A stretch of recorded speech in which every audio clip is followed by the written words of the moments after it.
Sisi Love, ayan, kung gusto nyo nga kumain ng masarap na burger dito sa Litex matatagpuan. Pwede pa kayo sama ng mga friend at magchikahan habang inaantay nyo yung masarap na burger nila. Mayroon nga silang buy one take yan, 75 pesos, dalawa na, may cheese pa. Tapos mayroon din silang mga bukot keso at saka mango graham. At kung gusto mo naman ng ulam, ito naman ang kanilang mga menu. Dito lang yan sa pagtawid ng Litex, kitang-kita mo agad ang kanilang malaking board. Ayan, tapos mayroon din mga french fries kung ayaw ng kanin.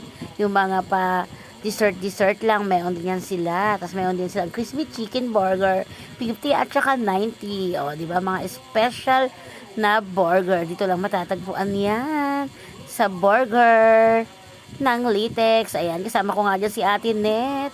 Yan, chika-chika kami. Ayan, ayan po ang Litex. Tapos dito lang siya sa pagtawid. Masyado talaga tong dinudumog ng mga tao kasi masarap na. At hindi ka maboboring kasi mayroon siyang upuan para sa waiting area. Magchika-chika kayo ng buhay-buhay nyo. Ayan, yun lang.